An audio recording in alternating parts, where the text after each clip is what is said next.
Soy parte del grupo 8, el trabajo mío es individual y voy a hablar sobre la Convención sobre la eliminación de todas las formas de discriminación contra la mujer. Esta convención es conocida por sus siglas en inglés como la CEDAW. Fue adoptada en diciembre de 1979 por la Resolución 34/180 de la Asamblea General de las Naciones Unidas. La Argentina la aprueba mediante Ley 23.179 de junio de 1985 y desde 1994 goza de jerarquía constitucional. Está ubicada en el vértice de la pirámide jurídica junto a otros instrumentos de protección de los derechos humanos enunciados en esta disposición constitucional. La CEDAW toma como punto de partida la discriminación estructural e histórica hacia las mujeres, reconociendo y protegiendo sus derechos naturales humanos. Igual presupuesto inspira la sanción de la Convención Interamericana para prevenir, sancionar y erradicar la violencia contra la mujer, aprobada por la Ley 24.632, que aborda de manera específica lo que es la violencia machista que sufren las mujeres en las sociedades con matriz patriarcal como la nuestra. A su vez, en el año 2006, mediante la Ley 26.171, la Argentina aprobó el protocolo facultativo de la CEDAW, adoptado por la Asamblea General de las Naciones Unidas en octubre de 1999. En términos generales, puede decirse que el protocolo es un mecanismo jurídico que, adjunto a la Convención, introduce aspectos relativos a su exigibilidad, pero que no consagra nuevos derechos. A raíz de su entrada en vigencia, nuestro país reconoce la competencia del Comité para la Eliminación de la Discriminación contra la Mujer para recibir y considerar denuncias individuales o colectivas de violaciones particulares o sistemáticas a cualquiera de los derechos enunciados en la CEDAW. El comité además emite recomendaciones generales dirigidas a establecer lineamientos sobre el alcance con que deben ser interpretadas las obligaciones derivadas de la Convención. A lo largo de 30 artículos se promueve la igualdad entre varones y mujeres y se persigue la erradicación de las diferentes formas que adopta la discriminación hacia ellas. En todos los ámbitos donde las personas se desarrollan como seres humanos, esto es, en el campo de la vida civil, familiar, política, económica, social y cultural, con lo cual refuerza la idea según la cual los derechos humanos forman un todo indivisible, insusceptible de clasificarse jerárquicamente.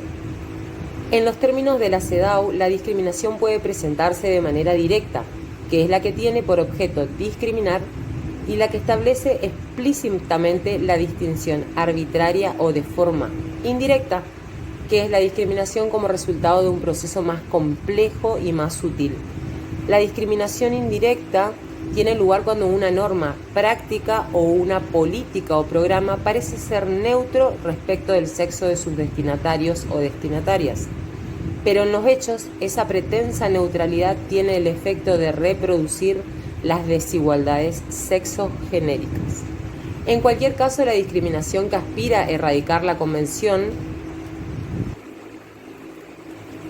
tiene que ver o siempre menoscaba o anula el goce o ejercicio de los derechos humanos de la mujer. De igual modo, en cualquiera de sus dos versiones puede provenir de actos u omisiones estatales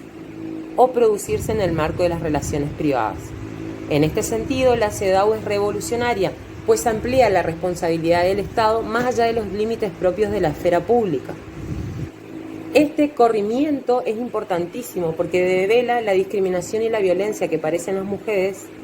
en sus vidas privadas desde la infancia, conceptualizándola como una problemática de violación a los derechos humanos. El presupuesto teórico sobre el cual se construye la Convención asume que el mundo es androcéntrico y que esa mirada está centrada en el varón blanco, adulto, heterosexual, sin discapacidad aparente, con patrimonio y nacido en alguno de los países centrales. Genera desigualdades, relaciones de poder entre varones y mujeres, además de sociedades heteronormativas, discapacitantes, adultocéntricas, racistas y clasistas. Por eso, el motor más importante de la Convención insta a poner en funcionamiento a lo que resulta más eficaz para activar profundas transformaciones culturales, tendientes a desterrar y desconstruir los prejuicios y estereotipos sobre los que se asienta esa matriz sociocultural sexista y patriarcal, desde un enfoque interseccional que incorpore la complejidad y las especificidades que plantean los diferentes universos de mujer, en razón de sus pertenencias étnicas, etarias, de clase, con motivo de las características del lugar donde vive, que pueden ser urbanos o rurales, de sus sexualidades o identidades genéricas o discapacidad. La centralidad que adquiere la cultura en relación con la discriminación que los estados tienen que remover se pone de manifiesto cuando se identifican medidas de acción positiva como herramientas temporarias y útiles para equiparar desigualdades históricas entre varones y mujeres. Cuando se insta a hacer un uso estatal más activo de la misma, cuando se consagra la obligación de modificar patrones socioculturales de conductas y prácticas basadas en la identidad de inferioridad del sexo femenino o en funciones estereotipadas de varones y mujeres. También esto se evidencia cuando se visualiza la maternidad como una función social que trasciende a las mujeres y que compete a todo el tejido funcional. Y concretamente cuando se afirma que la responsabilidad relativa al cuidado y la crianza de las hijos es compartida, no es patrimonio solo de la mujer o quien tiene la capacidad de parir o gestar. Entender este punto es crucial para el éxito de esta convención. Sin igualdad en la casa no habría relaciones igualitarias en el ámbito público, porque la igualdad real de oportunidades no sería factible en sociedades que toleren la sobrecarga de las tareas de los cuidados y domésticos que pesa aún de manera desproporcionada sobre las mujeres. La convención puede decirse entonces que se hace eco de la vieja consigna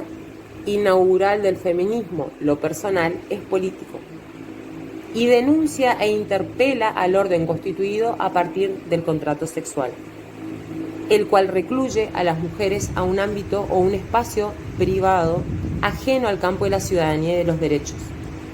En líneas generales, por impacto de la CEDAW, la Argentina tiene que cumplir una serie de obligaciones con la debida diligencia que lo requiere. Esto es, diseñar y desplegar una serie de medidas tendientes a la prevención, la investigación, la sanción y la reparación de la discriminación que sufren las mujeres, cualquiera sea la modalidad en que ellas se manifiesten. El abanico de deberes estatales es bien amplio y completo y se expresa a través de obligaciones positivas y negativas. Entre las últimas se distinguen las de abstenerse de formular normas, por ejemplo,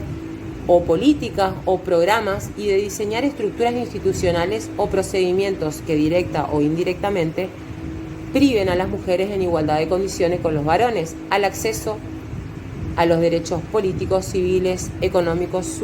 sociales y culturales. Como consecuencias de las primeras, el Estado está obligado a adoptar un rol activo en la promoción de la igualdad, en el plano preventivo, sancionador y reparador. La prevención claramente apunta a desmontar el andamiaje cultural del patriarcado, los prejuicios, los preconceptos, estereotipos e ideas en que se sostienen a través de siglos y siglos. Sin un buen trabajo en este terreno, las medidas que se promuevan en los otros planos se verán debilitadas,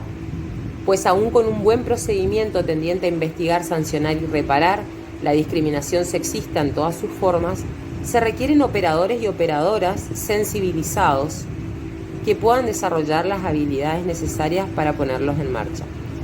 De allí que la Corte Interamericana de Derechos Humanos haya dicho, en el caso conocido como campo algodonero, que las capacitaciones relacionadas con la promoción de los derechos de la mujer, en particular a vivir una vida libre de violencia, debe estar acompañada de instancias de concientización y sensibilización que permitan mostrar los mecanismos más sutiles mediante los cuales se neutraliza y reproduce la desigualdad entre los géneros. Con este objetivo es que también las medidas de reparación que se establecen en el derecho internacional de los derechos humanos como garantías de no repetición suelen incorporar la dimensión simbólica como eje vertical y vertebral de los mismos. A lo largo de su articulado, la CEDAW se ocupa de establecer obligaciones específicas para combatir, por ejemplo, la trata de mujeres y todas las formas de explotación sexual, incluidas la prostitución, así como la discriminación en el ejercicio de cada uno de los derechos humanos. Respecto de los derechos políticos, asegura a las mujeres, por ejemplo, en igualdad de condiciones con los varones, el derecho a votar, a participar de la formulación de políticas públicas, a obtener cargos de representación gubernamentales o en asociaciones de tercer sector y otros propios de la función pública. En cuanto al terreno civil, por ejemplo, garantiza los derechos a la igualdad en la adquisición y conservación de la nacionalidad como respecto a la capacidad jurídica. Recordemos que Argentina, recién en 1968, paradójicamente, bajo un régimen dictatorial, se deroga el artículo 55, inciso 4 del Código de Vélez-Sarsfield, que confinaba a la mujer a la condición de incapaz de hecho. Esto es, ejercer por sí misma sus derechos, equiparándola a niños, niñas o adolescentes y personas sordas que no se daban a entender. En materia de familia, la CEDAW reconoce los mismos derechos para contraer matrimonio, para elegir libremente con quién casarse, durante la relación conyugal y con ocasión de su disolución. Tanto en lo que hace también a los derechos personalísimos, como el nombre respecto de los derechos patrimoniales también iguala a la mujer y al varón en su rol, por ejemplo, de progenitores, consagrando los mismos derechos y responsabilidades en torno al cuidado y crianza de los hijos y planificar la vida, en especial cómo tener los hijos, la cantidad, cómo acceder a la información que aseguran el ejercicio de estos derechos. En los derechos económicos, sociales y culturales también son objeto de la Convención. Es una posición que resulta coherente con el principio de indivisibilidad de los derechos humanos. En su artículo 10, la CEDAW se ocupa del derecho a la educación, respecto del cual garantiza puntualmente el acceso a los estudios correspondientes a todos los niveles educativos, de calidad, en cuanto a programas, cuerpos docentes, instalaciones edilicias, equipamientos, etc. Así también como a los títulos que allí se expiden,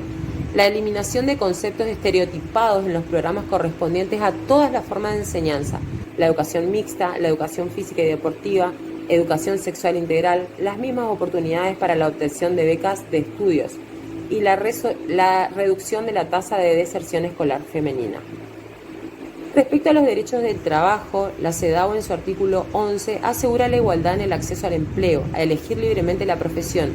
a acceder a la estabilidad,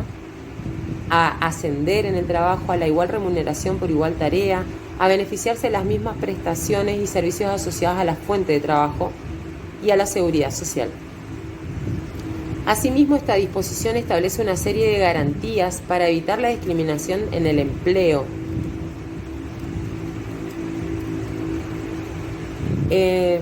por razón de la maternidad, que incluyen, por ejemplo, la prohibición del despido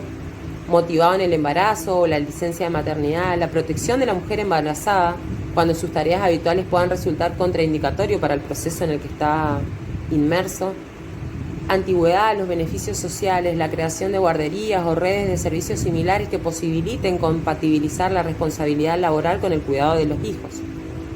El derecho a la salud de la mujer está protegido dentro de la Convención en el artículo 12, que contiene obligaciones destinadas a resguardar el acceso a servicios médicos de calidad, en particular aquellos especializados en la atención del embarazo, parto o el puerperio. Incluye la nutrición durante el embarazo y la lactancia. Por último, el artículo 14 garantiza un puñado de derechos vinculados a otras esferas de la vida económico-social, como el acceso a las prestaciones familiares, a obtener préstamos bancarios, créditos financieros, hipotecas, el derecho a participar de actividades de recreación, esparcimiento y deportivas, derecho que difícilmente puedan gozar las mujeres en igualdad de condiciones que los varones hasta que no se equilibre el promedio de horas que unos y otros dedican a las tareas domésticas y al cuidado. La Convención hace una mención especial también a la mujer rural, a quien le dedica en el artículo 14. Incorpora obligaciones adicionales tendientes a revertir la situación de exclusión estructural en que se encuentran las mismas, en particular por el papel que desempeñan en la supervivencia económica de su familia, porque su trabajo discurre mayormente en los sectores no monetarios de la economía y porque carece de condiciones de vida adecuadas, particularmente en relación con la vivienda, los servicios sanitarios, las redes eléctricas, cloacales, de transporte y las comunicaciones. No quiero dejar de mencionar la creación, por ejemplo, del cupo femenino, la paridad de género, la ley Micaela, la ley contra la violencia, la ley que erradica la violencia contra la mujer, la lucha de todas las compañeras que día a día dejan su vida por la igualdad, por la no discriminación y la no violencia. Pero no alcanza con normas vacías o papeles llenos de letras sin contenido de lucha. No alcanza con que se llenen bibliotecas oscuras llenas de normas. No nos alcanza con 100.000 convenciones. Porque para erradicar la discriminación contra la mujer deben dejar de violarnos, dejar de cercenar nuestros derechos, dejar de violentarnos, deben dejar de matarnos. Y si vivimos en una sociedad que se horroriza más por una ciudad pintada con grafitis o llena de pañuelos verdes y no se horrorizan por cada una de nosotras que falta día a día de su hogar, necesitamos modificar los patrones socioculturales ya. Es urgente. Porque de nada sirven convenciones, leyes que tienen letras hermosas si no tenemos la sororidad de salir todos a la calle a luchar cada vez que falta una. Porque es mi vecina, es mi amiga, es mi hermana, pero mañana puedo ser yo. Para que la convención y para que todas las leyes incorporadas a nuestra Constitución, para todos los pactos, para que realmente no exista discriminación y para que se elimine toda la forma de discriminación y se erradiquen necesitamos que dejen de matarnos.